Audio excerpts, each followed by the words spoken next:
Hey everyone, Mr. Sujano here, your source for gaming, tech, emulation, and open source news. Let's get started.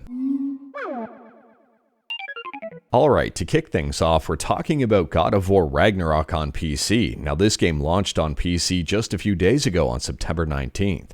Right now it's sitting with mixed reviews, with over 4,000 reviews already. Now one of the things a lot of people don't seem to like here is the fact that this game requires a PSN account. And as such, it's not necessarily available in every single country out there. I mean, this can be emphasized just by taking a look at some of the negative reviews here on Steam. This person here doesn't like the fact that the game needs to be online to play it. This person here says something about PlayStation account problem. The very first thing this person says is PSN requirement is ridiculous. And this person here took over 3 hours to open due to missing SDK and had PSN account problems. Now there should be no surprise that God of War Ragnarok already has mods over on Nexus Mods, and one of those may be very interesting here, or at least I find it very interesting. It's called No PSSDK. And they say here, a tiny library that fully strips the PlayStation PC SDK runtime requirement for God of War Ragnarok. Now scrolling down the mod page a little bit, and there's a very interesting screenshot here. It says, would you like to link your Steam account to your PlayStation Network account? And the mod says to select no. I didn't even know that was an option. No PS SDK is 100% free. It's open source. It's up on GitHub. And like everything I talk about, link will be in the description below right at the bottom if you wanted to learn more about it. My news is 100% open source. I don't hide my sources. And speaking about modding, next up we're talking about Star Fox. Now we talked about Star Fox yesterday for Star Fox EX version 1.1. This is completely different and it's very interesting here. Miyu and Fay are in Star Fox. This is a mod for Star Fox to bring Star Fox 2 characters to the game. So they say here, experience the original Star Fox with Miyu and Fay from Star Fox 2 added to the team. All cutscenes have been edited to include them, including all new dialogue courtesy of Joshua Schaeferhund. Now, I don't know about you, but I'm a big fan of ROM hacks like this one. I mean, in my opinion here, it gives an old game like Star Fox brand new life and a new twist to enjoy and experience again. I may check this one out. If you have, or if you like ROM hacks like this, let me know your thoughts in the comments below. And speaking about ROM hacks, next up we're talking about Wizardry VII, the Jewel of Guardia. This game has been translated to English after 29 years, and this game is an RPG for the PS1. Now they say here the PSX version has some differences to the PC version, which makes it a worthwhile experience. It's got different cinematics, different graphics and music, creature models are in 3D, anime portraits, control scheme for console controller, full screen 3D display, and no typing. All spells, mantras, and replies can be selected by a menu. And it does work in emulators. And continuing to speak about ROM hacks, next up we're talking about Mario Adventure 3 for the NES, which is a ROM hack of Super Mario Bros. 3. Now you may be familiar with this title as this ROM hack came out a while back, but now it just got version 1.0 after 12 years. So here's some of the features of Mario Adventure 3. Day and night system, weather effects, item shop, exploration heavy, traversing and backtracking worlds across the entire game with no cutscenes, hidden collectibles to gain access to blocked areas, and even more. So yeah, talking about breathing new life into old games, well, I think this qualifies for that. And speaking about breathing new life into old games, next up we're talking about Fatal Fury. Now this one is very interesting. So Fatal Fury came out a long while back, and well, there's a new version of the game in the works here from SNK.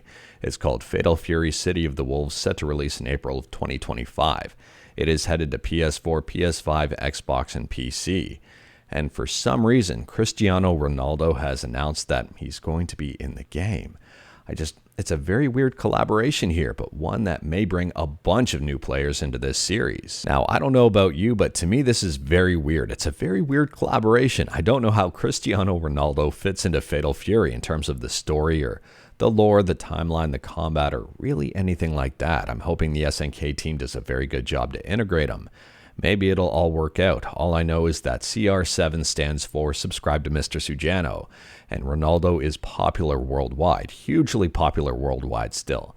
So I'm assuming if his fan base buys the game just because he's in it, it's really going to help out the popularity of Fatal Fury and fighting games. But let me know your thoughts about this one in the comments below. Do you think Ronaldo is going to positively impact the game? Are you more interested in the game that he's going to be in it?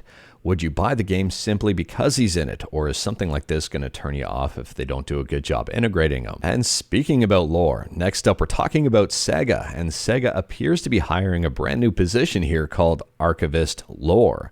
And the salary is looking pretty nice here, between $100,000 and $130,000. So it says right here in the job summary, in documenting Sonic's storied history, past, present, and future, you will be critical to the preservation of Sonic lore, canon characters, and universes, helping to bring consistency, connectivity, and creativity to all things Sonic, across various forms of media, including games, animations, comics, and more. As for the job requirements on this one, it says you need experience with stuff like Confluence, you need project management experience, and no surprise here, extremely well-versed in all things Sonic, lore, characters, games, animations, comics, movies, etc.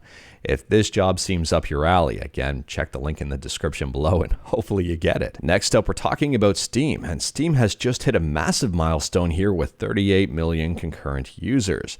That is a lot of people using Steam at the exact same time. This platform continues to gain in popularity. PC gaming continues to gain in popularity. And on a quick side note here, I've got an update to something we talked about yesterday. So in yesterday's video, we talked about how Valve was reportedly issuing refunds for people who purchased Grand Theft Auto 5 and had Linux. And that's all because Rockstar broke Linux compatibility with their weird BattleEye update. Anyways, here it appears that playtime is being accounted for because I've got well over 2 hours. I mean, 250 is a little bit more than 2. And Valve doesn't seem to be refunding me. So I think GTA 5 refunds will be a case-by-case basis, and obviously if you're well outside the parameters, Valve probably isn't going to do anything for you. If you've got a successful refund, if you even tried for one because you're on Linux and no longer have access to the game online, let me know your experience in the comments below. Next up, we're talking about Double Dragon Revive, which is set to come out in 2025 and has just received some pretty bad press online lately, all thanks to an animator who worked on the original games. Now, I might be wrong here, but I think this is Koji Ogata, and I think I said that one correctly. Anyways, this person worked on a whole bunch of Double Dragon games, and they say they'll be honest with you, the fact that not a single person in the Technos group recognizes Double Dragon. Now, keep in mind this is being translated by Google and may not be accurate, but the translation says, according to Ebanuba, this game was made by a current generation of game planners who have never played or thoroughly played the arcade version of Double Dragon. That's exactly what happened, and the result is a cheap, modern game that shows no respect for Double Dragon. That is a pretty big statement. Now, according to the Double Dragon Wiki, Koji Ogata has worked on a whole bunch of Double Dragon games all the way up to Double Dragon 4 in 2017. Let me know your thoughts about his thoughts in the comments below. Next up, I've got some rapid fire news for some heads up about a few different things. First and foremost here, if you're a fan of Stardew Valley and have it on console or on mobile, you might be excited about this. So Concerned Ape has announced that the release date for Stardew Valley console and mobile 1.6 update will be on November 4th, so just around the corner. The best PlayStation 3 emulator, RPCS3, says they're dropping support for macOS 12 as it reaches end of support. And if you're still on this outdated version, you'll have to update to macOS 13 or newer to continue using new versions of RPCS3. And they say reminder that there's no hardware that can run RPCS3 and macOS 12, but not macOS 13. And on top of that, if you've got macOS 12, you can still use RPCS3, just not new versions of it. Next, for Android, there's a brand new open source version of Flappy Bird that's just surfaced over on GitHub. They say less than 100 kilobytes, works on Android 5.1 and above. And the latest update here has it up to 60 FPS in-game. Insignia, which is a replacement for Xbox Live functionality on the original Xbox, says Midnight Club 3 Dub Edition and its Remix Editions are now available to play on Insignia. Rooms created in the Remix Edition with versions set to Remix are only visible in the Remix Edition. Rooms set to Dub Edition will be visible across both titles with crossplay. Next, if you've got a very recent Apple device and wanted to check out Apple Intelligence and you don't mind public betas, well, now you can access it. So this is available through a beta program and for very recent devices, for example, the iPhone 15 Pro or the iPhone 16. Now, the article also says it's available for iPads and Macs with M1 chips or newer. So let me know if you've tried out Apple Intelligence in the comments below and let me know your thoughts about it. And last here, my my friend Vankabot sent this one to me, and this one's absolutely ridiculous. So this is an announcement. It's old, but it's an announcement for a global launch as well as a shutdown in the same tweet. I'm not joking with you here. Let's read this. We are excited to break the news to you that the global version of Love Live's School Idol Festival 2 Miracle Live is launching soon in February 2024. However, we also want to inform you that the global version will close its doors on May 31st, 2024, and cease in-app purchases accordingly. So the global version launched in February and shut down in May, so less than 4 months here, and I don't know what they were thinking with this tweet. Why announce that you're launching it globally only to shut it down right after? If you played this game, let me know your thoughts about it in the comments below, and let me know your thoughts about live service games and their overall lifespan. But anyways, that is all I've got for you in this one. Straight to the point, all stuff and no fluff. She's upstairs with Mrs. Sujano, cuddled in a box by the window, and I'm not going to bother her. She's having a really nice morning.